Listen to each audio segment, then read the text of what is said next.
Howdy, all you delicious people. I'm here today to review the pilot of The Boys.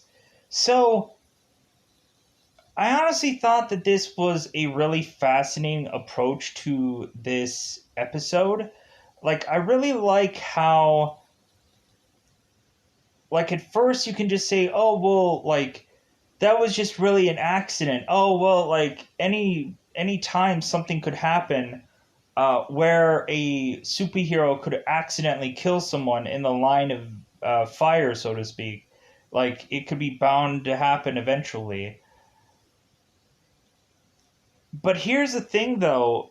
We end up having us really finding out how corrupted or how much of a group called the Seven has a much more corporation behind them, and how really they can use that to their full benefit, to where they can pretty much get away with murder if they really and truly want.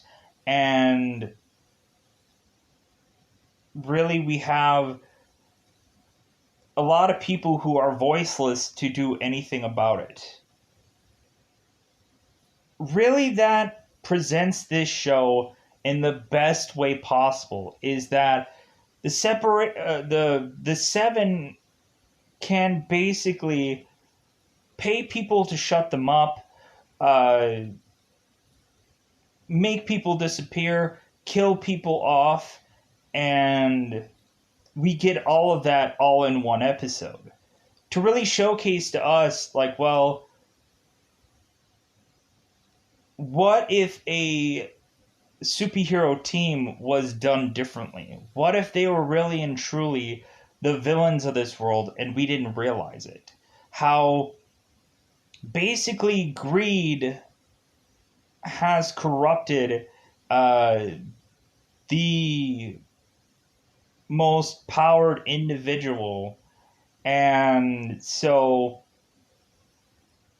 we end up having a group of seven people that all, well, for most points, six technically, but we have six people, but the group is called the Seven, all wanting to be able to not have to do every single thing that anyone says or go on their own or whatever, because these people are to the point of having to put up a facade. We end up having Homelander in this episode just be like, oh, good old chum kind of thing. And we end up having Homelander being the most Captain America, Superman esque like person, where he is taking photos with civilians, and uh, because that is the thing where all of these superheroes, all they care about is their social media influence, that they're going to do another movie soon, that they are going to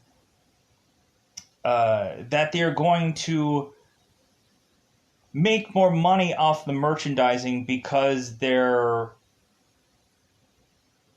polls or their audiences or their whichever told them that well, hey, how about Homelander wears a pink suit? And so we end up having Homelander going well, I guess I have to wear a pink suit just because everybody wants me to,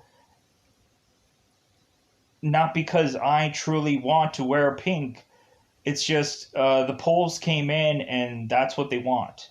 Um, that's just a part of this show where I just thought was fascinating. The real true breakdown of well,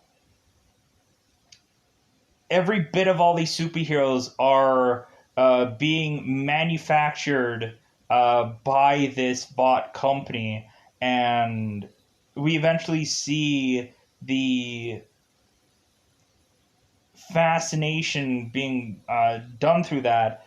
But Within this episode, we end up having two focal pointed characters. Some people might even say three. But technically, like, I'm not going to get to Billy the Butcher just yet until we get further along into the show.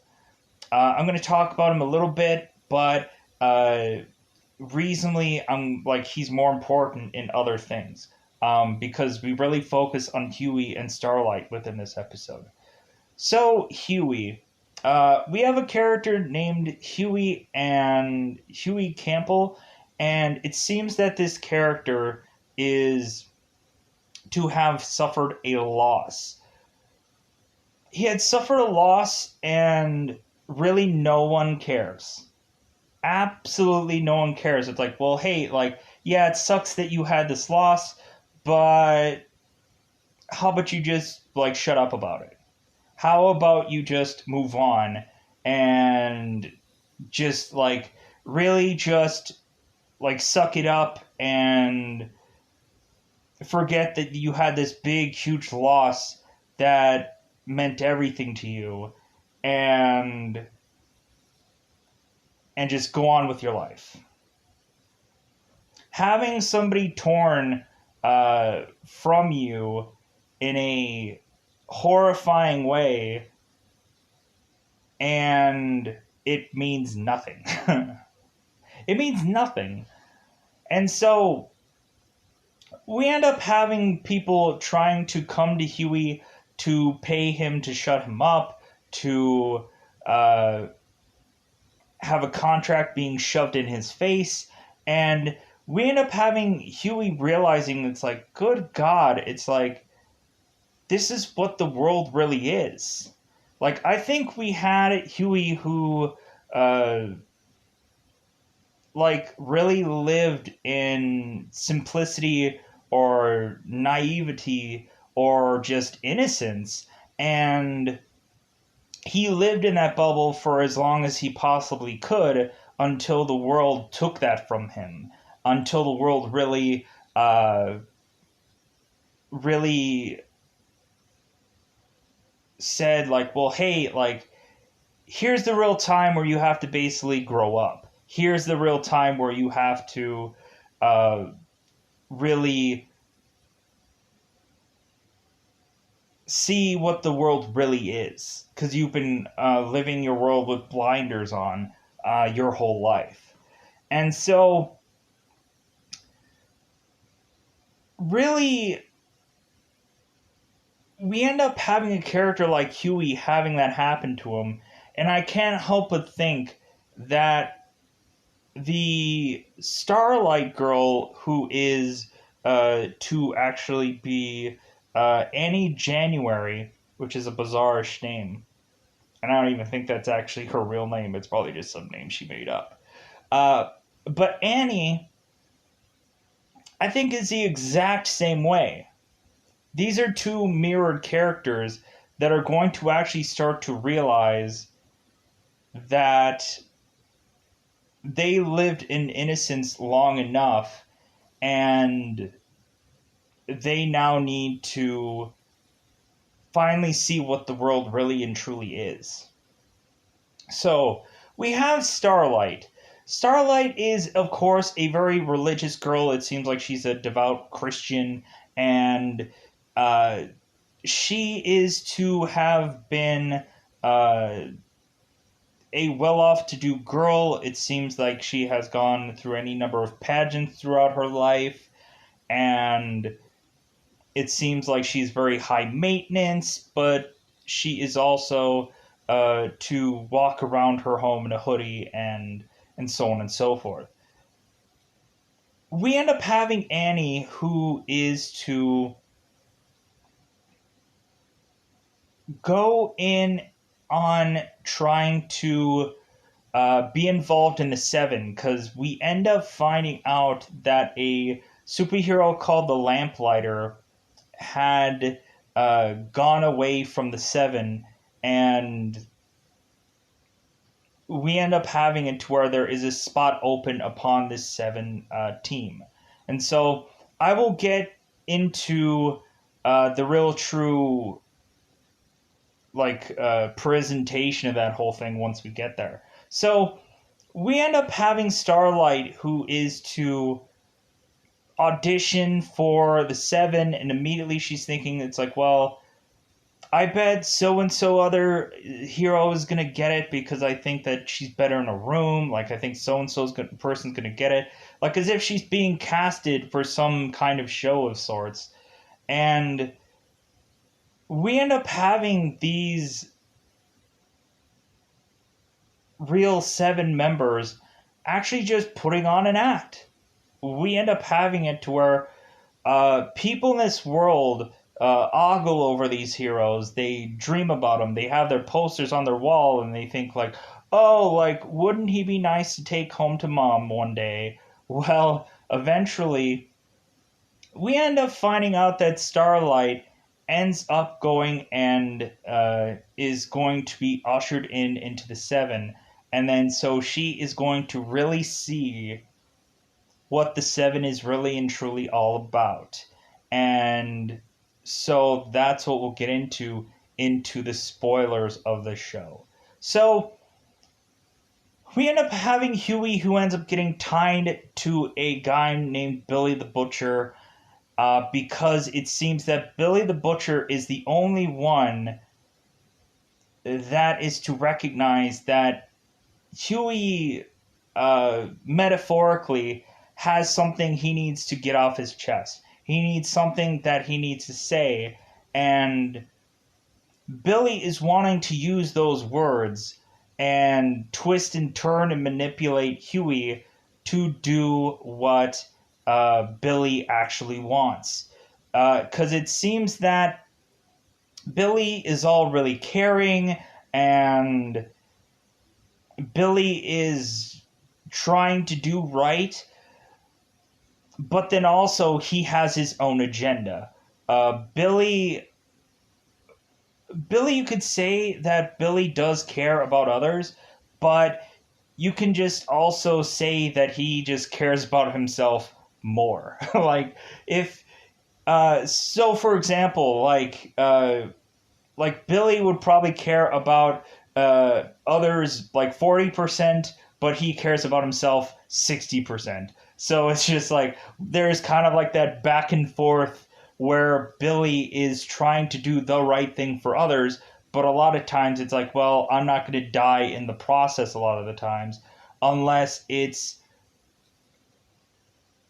going to help me slap around a soup, then maybe I might feel differently about it. Or maybe I might just, there's a sticky situation, there's a gray area, and I'll just like do this just so I can be able to get just a little bit closer to where I need to get to.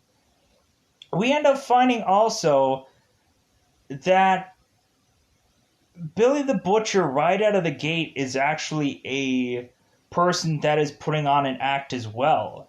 But eventually, once we get down that rabbit hole of Huey eventually following Billy through this journey, it seems that, yeah, Billy at first was a salesman, but then we end up finding out that eventually Billy becomes a real, actual person that has real and true uh, like feelings, and there's a reason why he's so driven to do what he does. And so right at the gate we just see a car salesman, but eventually we see a man with a real true heart, and then we can understand and invest in Billy the Butcher and so on and so forth. So with that said, let's get into this episode, so that way we can go ahead and spoil this episode.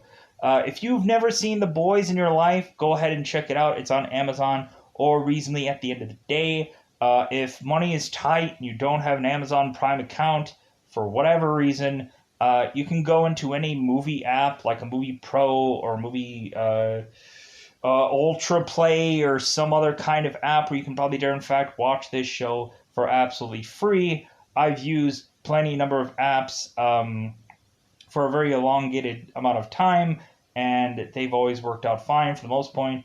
It's been like a heavily amount of time where I've been able to say like, oh, okay, check out this app, and it always works for the most point. So, with that said, let's go into spoiler time. Spoiler time. It's about that time again to spoil this movie or this show. I mean, it feels like a movie because like it has that movie-like quality.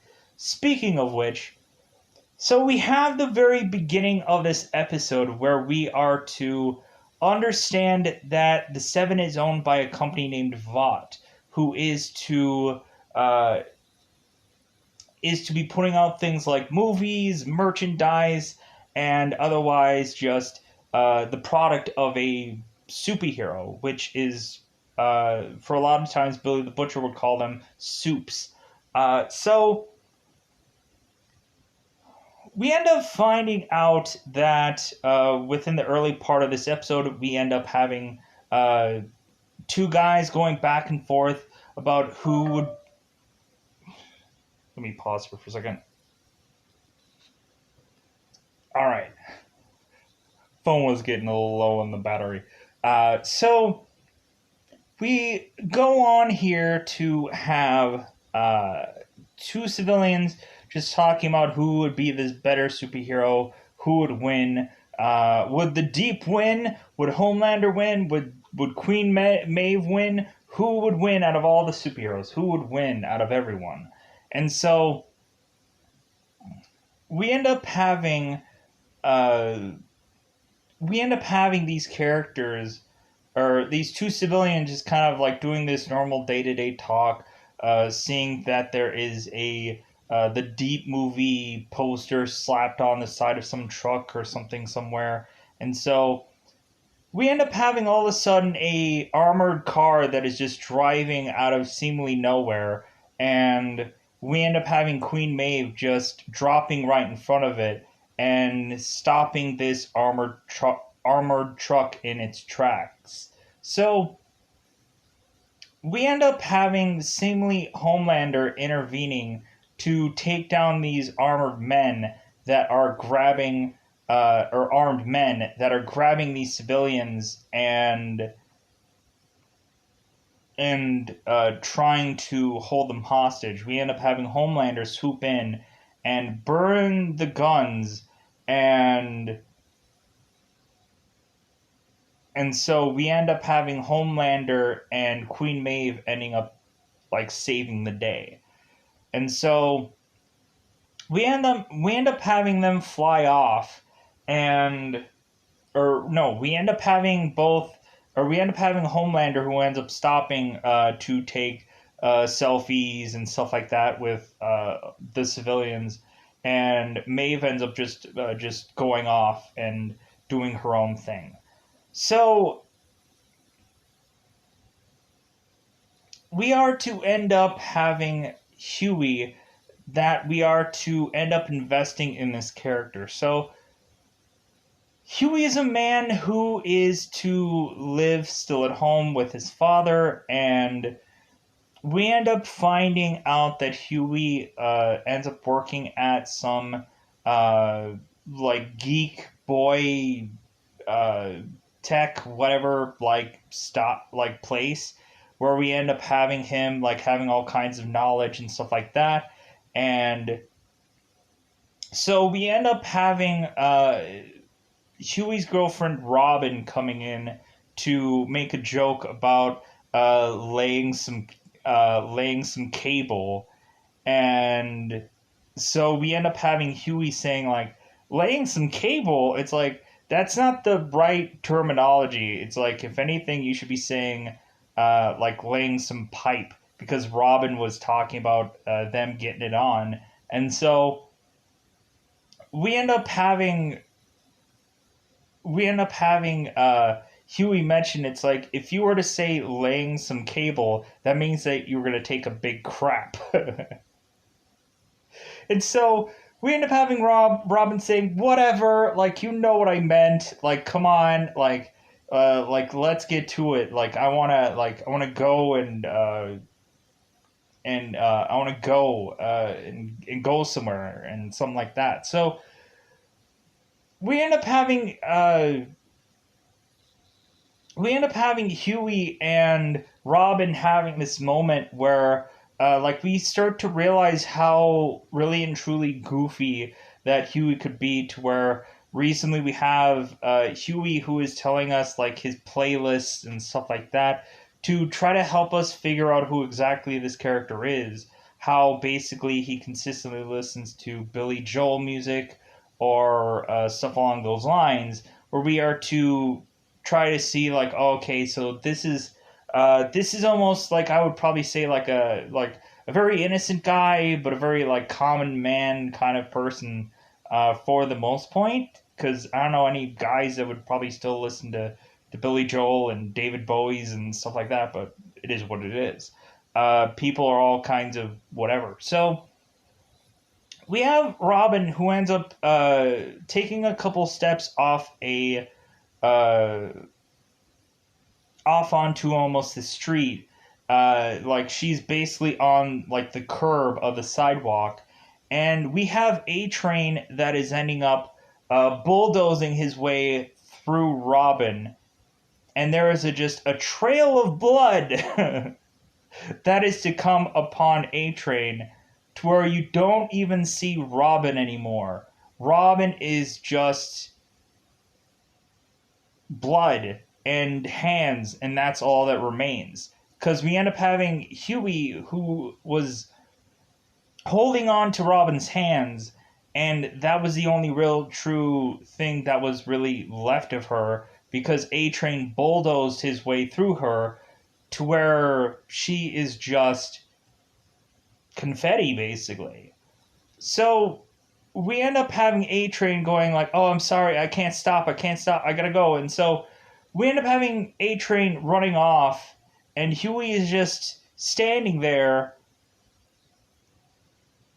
in just shock and awe of just like, "Oh my god, how could this have happened that this A Train superhero had run through the woman that I loved and killed her? How is this possible?" And so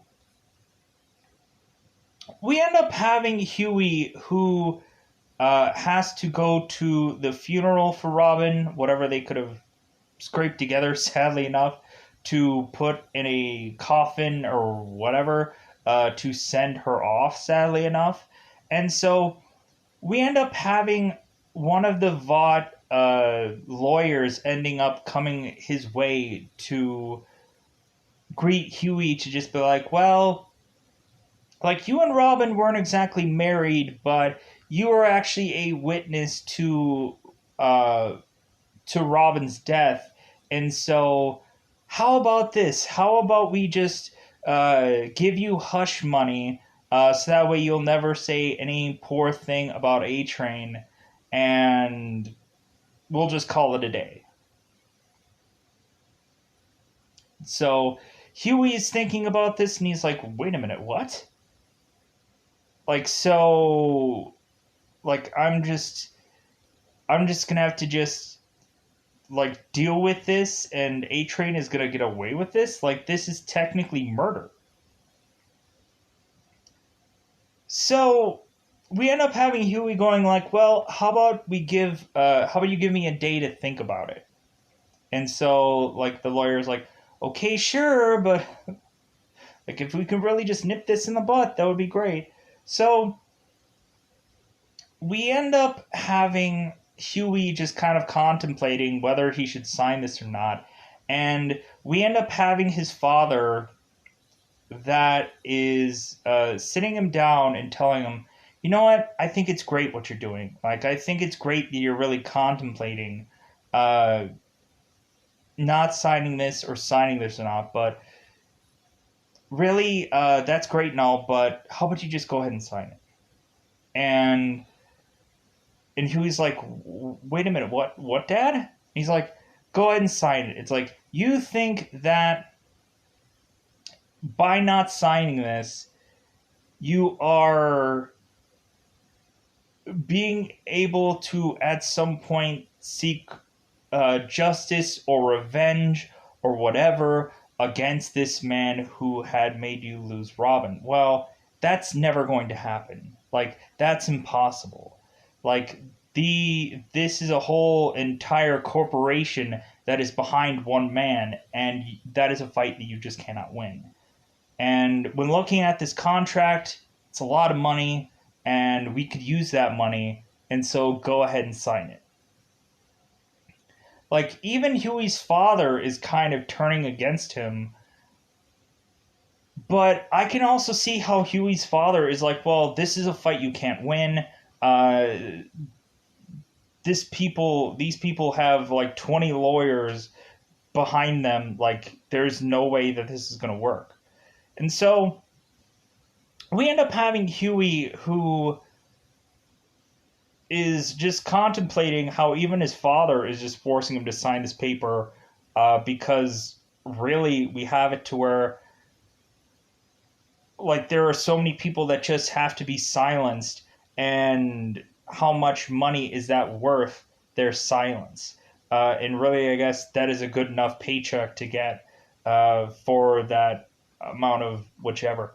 So going on, we end up having a girl named Starlight. So we end up having her being this fairly innocent girl, and uh, she ends up going and doing this video casting where she is to go on and talk about um, how there had been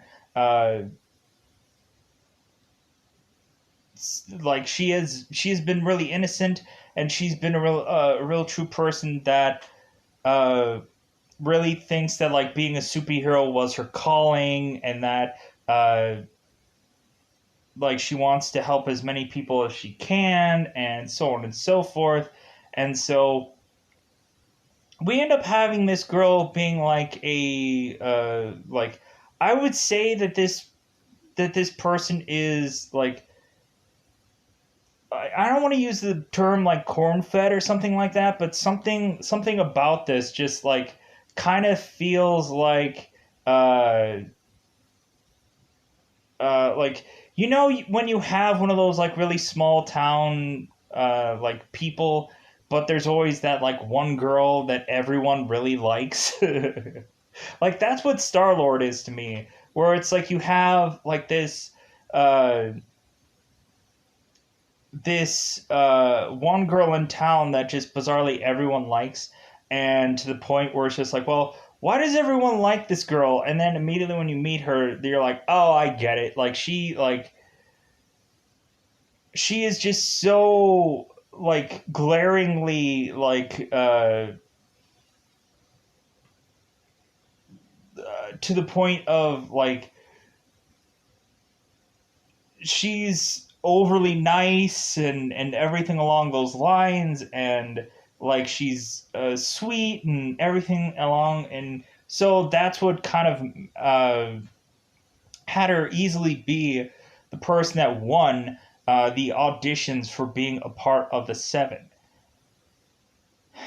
And so we end up having Starlight, who ends up getting a call from home, uh, and so we really have it to where I think her successes are actually also her mother's successes, because it never really seems that Starlight is ever going to really and truly like ever forget that her mother is the one that kind of pushed her into this lifestyle, pushed her into becoming a beauty queen of sorts, and pushing her into being the Seven.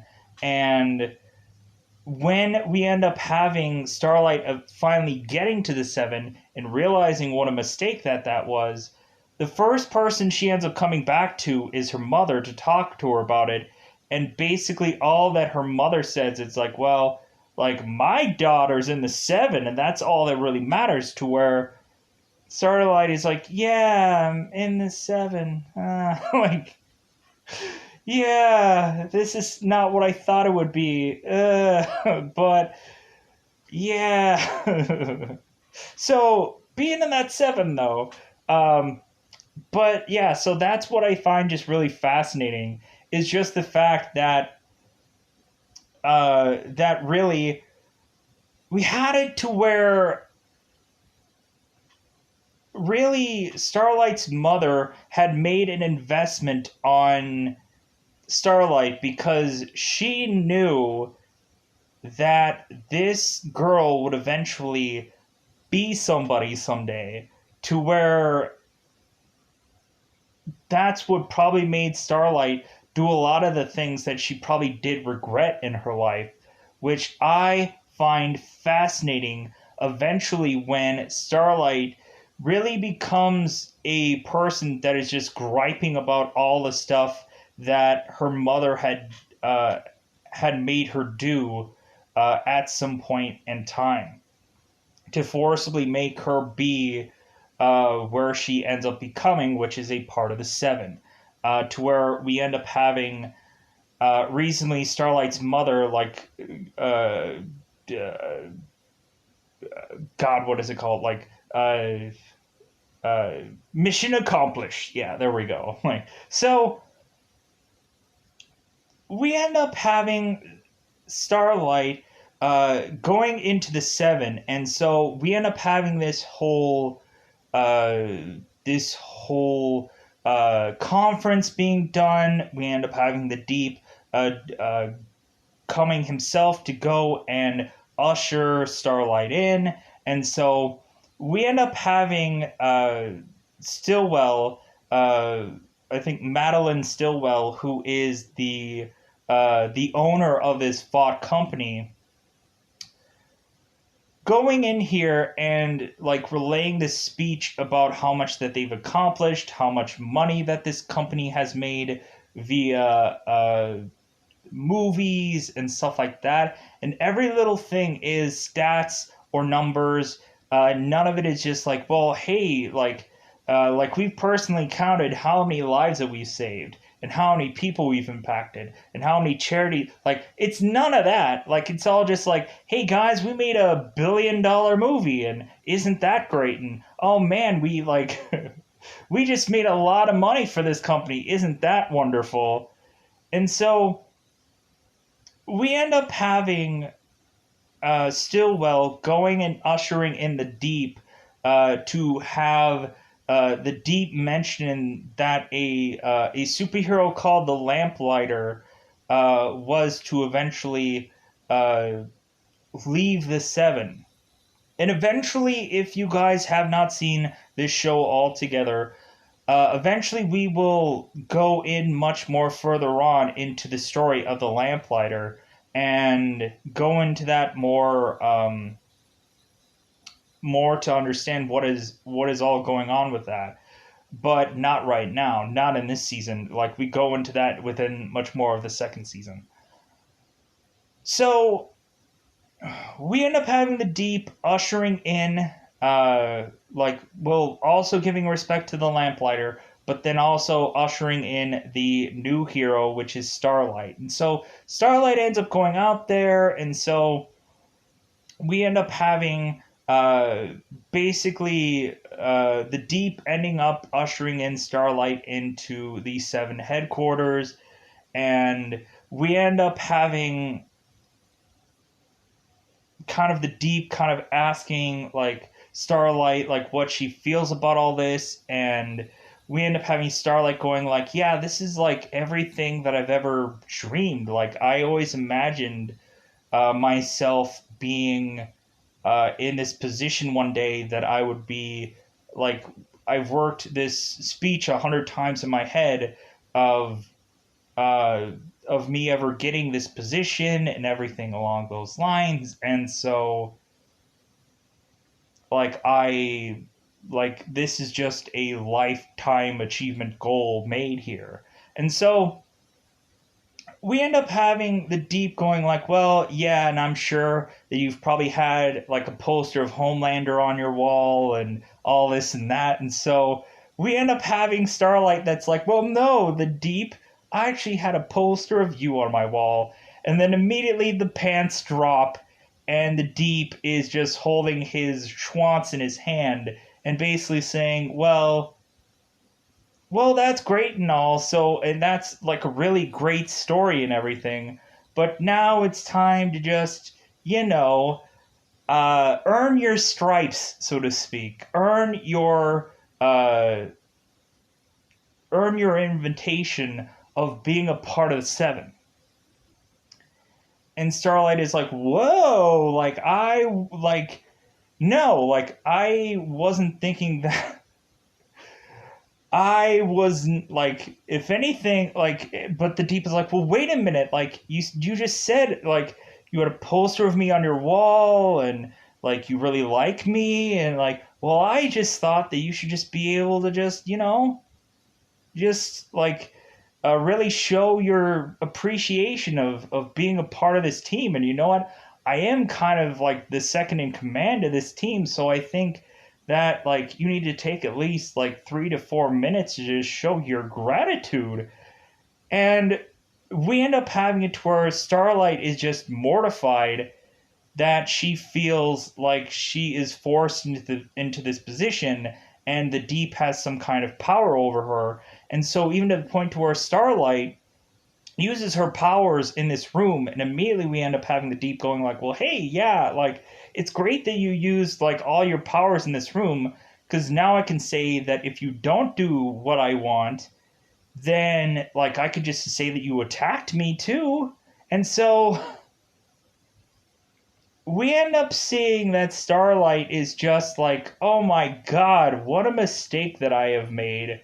And so we don't actually end up seeing the act, we just end up seeing Starlight in a bathroom washing her face off and vomiting in a toilet. And we don't actually see the act, but we just naturally assume that she had done that. And so we end up having Starlight coming out of the bathroom, cleaning herself up, and Queen Maeve is just dude, here's a tissue, brush yourself off. Come on, never let any of these superheroes see you like this, or they're just gonna rag on you forever. So we end up having also Translucent is a character that is a perv that is consistently in the bathrooms just watching people, I guess, do their business. And so we end up seeing Translucent, who is a invisible character that it seems that he has to get full on head to toe with nothing on to be able to use his power. We end up having Translucent being on Jimmy Fallon, where he is to explain his power and so on and so forth. And so we will come back to him in a second here. So, or in a portion of time here. So we eventually have both we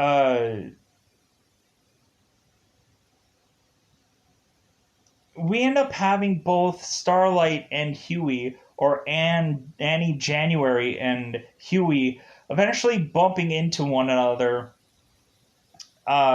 in on a bench somewhere. And so we end up having Annie January calling her mother to really try to be honest about the Seven. And pretty much her mother, all that she is saying is how some woman had said that her kid had accomplished such and such thing, and really for Starlight's mother, it's just well, I don't care what the F that girl just accomplished. My daughter's in the Seven. Really boasting and just glad handing and all kinds of whatever things to just say ha ha ha, whatever with anybody else, my daughter's in the Seven. To where we end up having it to where Starlight is just yeah, about that. But we really have it to where there's no word edgewise that really Starlight's mother will accept. So really Starlight has to play it off as everything is copacetic. Everything is fine. And so we end up having it to where Huey is going and talking to Starlight, and it seems that she is having problems with the work thing, and she never even asks Huey what his problem was, like what his thing was that he's dealing with, because I don't even think that Starlight really, in all actuality, cared. Sadly enough, it's just like, yeah, I just want to keep talking about my problems and who gives about you kind of thing. Because we have it to where I think Annie has, through 2 seasons, been a person that has been consistently like that, where everything is about her and she's not going to wait and listen to see what Huey has to say or to see uh, what Huey feels. And I just find that kind of just be like, well, I guess Huey is just a really good listener character, but still, yeah.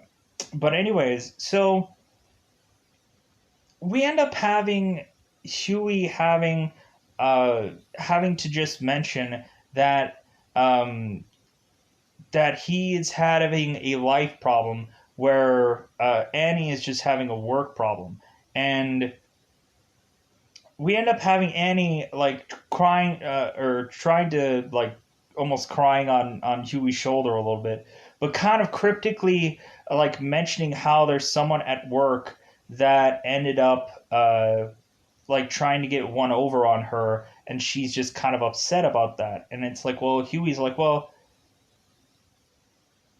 it's like, well, are you happy doing this job? Like, is it everything that you've ever wanted to do? And then we end up having Starlight going like, well, yeah, like it's everything that I've ever wanted. It's like it's the perfect job. And so Huey's like, well, don't let one person like spoil the whole experience, kind of thing. Like, don't let this one person just bulldoze you over. Um, like basically figure out how to just uh, like figure out how to just uh, kind of get back at this person, or realize how much you can probably just uh, rip him to shreds and whatever what have you. And we end up having a tour of Starlight. So like, well, yeah, like I guess I could really just tear him in half. And then like Huey's like, well, whoa, like wait a minute, like yeah, I just meant metaphorically. So Starlight is like, well, yeah, like good talk. And so we end up having Huey, who is to uh, go into work one night, and he is to bump into Billy the Butcher. It seems that Billy the Butcher is looking at some nanny cams and stuff like that, and so we end up having Huey just kind of going like, "Oh, hey, like, hey, you're looking for a nanny cam," and so we had this conversation started, and so we end up having, I think Huey mentioned like how many numerous times that there probably is at some point where like a nanny had like lightly shaken like the baby that they had watched or something like that. So we end up having Billy eventually really saying what he's there for, and he's really there for Huey. And so we end up having Huey and Billy going off, and Billy is to basically tell Huey that he is supposedly a Fed, and that he wants to eventually slap around the soups whenever they do something wrong. And so he wants to be able to have Huey help him, because Huey has had Robin been ripped away from him. And so Billy is mentioning like, well, hey, don't you want to get even with the person that had taken Robin from you? And so we end up having Billy going along or we end up having Huey going along with Billy to go to this one club where it seems like there's a lot of superheroes that are actually very much really underhanded like characters that aren't who they are, what they say they are. We have a very religious like uh, stretchy like hero that he isn't who he says he is either. But anyways, so we go on to this club, and so Billy ends up showing. And plus, also, there is a guy that is flying around onto the ceiling, or technically just hovering around the ceiling, uh, doing it with a woman in the ceiling, which I thought was a very interesting visual. So we end up having Billy showcasing in this club that it seems that A Train had talked to some other superhero recently. And so we end up having Huey watch this footage, and so A Train has mentioned that he had supposedly run through a girl days before, and that uh, there had been a molar of this woman stuck in his teeth. And both A Train and this other guy had just started laughing about it. And so we end up having Billy using this tape to basically say, like, well, hey, like, Robin to A Train was just a bug on a windshield. Like, you need to do something about this. You need to put this right. And to make these soups scared. And so, Huey, you can do that. And so Huey's like, well, what do I do? Like, what should I do? And so we end up having Billy telling Huey, well, how about you go and tell that lawyer that you're willing to sign the contract of this hush agreement with A Train only if you're able to see him in the Seven Tower or the Vought Tower, and to see him in person and shake his hand. And while you're going to do that, you're also going to plant a bug in this tower, in the room of which that they all sit and talk about things. And so we end up having Billy going like, well, okay, like I'm willing to do that. That seems like that seems like a plan, because it seems that Huey is going through a convenience store, and everywhere he goes, he just sees A Train product everywhere, and really Huey cannot escape A Train's face being seen somewhere, and so we end up having Huey who just can't shake the whole A Train thing, and how eventually it seems like A Train is a nightmare for Huey in all actuality. So we end up having Starlight, who ends up making her way uh, to the Seven's Tower, and so she ends up meeting the rest of the Seven, and so uh, they end up all like getting together, and so we have translucent, who all that matters to him is that there is some bootleg Homelander product being pushed out, or there's a movie being leaked, and there's money that is being put somewhere else, and it's not quite working out. And Homelander is like, well, wait a minute, like Starlight doesn't need to just think that all we do is just haggle over money and stuff like that. Translucent. It's like, come on, like let's try and tell our stories of who all did we save this week. And we end up having Homelanders like, hey, Black Noir, how about you go first there, buddy?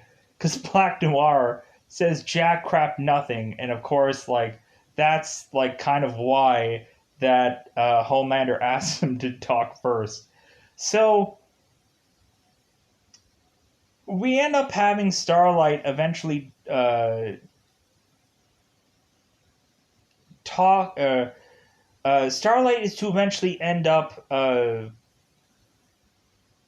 going and talking with the Deep, and during this whole exchange of everybody like doing their day to day stuff, and so we end up having Starlight basically getting one over on the Deep, to where it seems that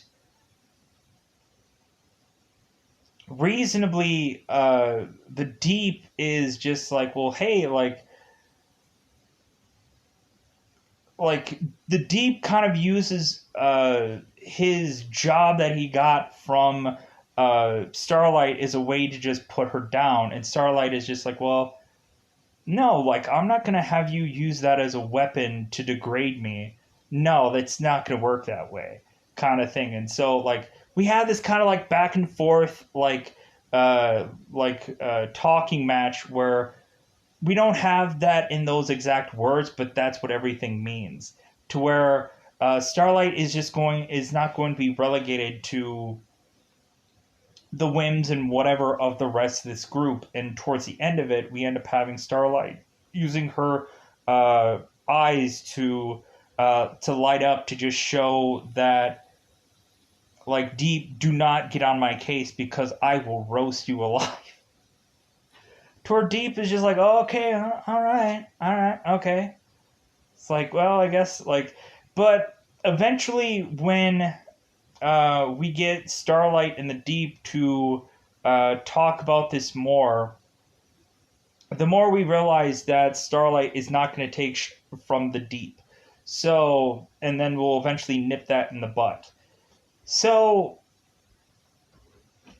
we end up having Huey going along and going to the Vought Tower, and so we end up having him going into the room of which that the seven were in, and so he ends up going and is thinking about what he's going to do. And so we end up having eventually that Huey is meeting A-Train, and A-Train could not give a rip. He could care less. And so we end up having Huey realizing how much that the A-Train just cares about nothing, because we end up having the A-Train who had apologized about Robin in a previous newscasting, whichever, and what have you. But we end up having Huey saying, well, that wasn't good enough. Because, like, they were just going to sweep it over the rug to just say, like, well, A-Train had made a statement, and Huey's like, no, that's not good enough. To where really A-Train, like, really just did not look interested, or he just didn't straight up care. To where then Huey was just like, okay, motherfucker, like, I'm gonna get back at you.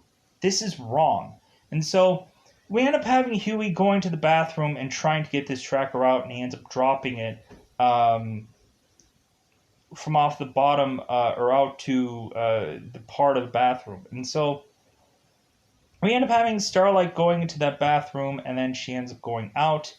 And so we end up having Huey going back into the that tabled room with the tracker. He picks it up, and so we end up finding out that Translucent had seen Huey do all of this, and so we end up having Translucent finding the tracker and eventually finding where Huey works. And so we end up having Huey going through his normal day to day. And so we end up having Huey going to work. And so Translucent arrives at Huey's work to just say, who are you? Who are you?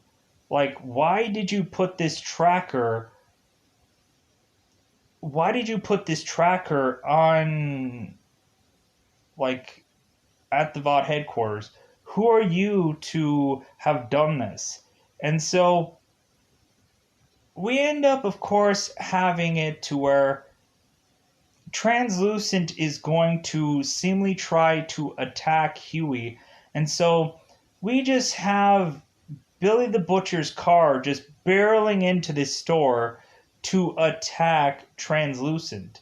And so we end up having them like just fighting this out to where Translucent is just getting pummeled by, or Billy is getting pummeled by Translucent, and so we end up having it to where Billy is like bleeding a lot, to where he ends up realizing, hey, like I can use this blood to be able to see Translucent better, and so I'm just going to continue to spit on Translucent and take this blood and like slap him with it and like spray him with it so that way I can be able to see him better, hence why being able to fight him. And so we end up having Huey scrambling to get some wires together, and he ends up electrocuting Translucent. And so they end up throwing and tossing Translucent into Billy the Butcher's vehicle, and then they make their way out of there. To where reasonably Huey is to be a guy that had taken down a soup. So, like, really, if Huey wasn't 100% with Billy before, he is with him now, because there is no going back after this. So, we are to set up what is to be the very next episode. And if I had forgotten about something or I had not brought up something, more than likely it's probably something that I had forgotten. So, with that said, I didn't realize that I was going to spend an hour talking about this because it's an hour episode, but I need to get out of here. Bye, everybody. Bye, everybody.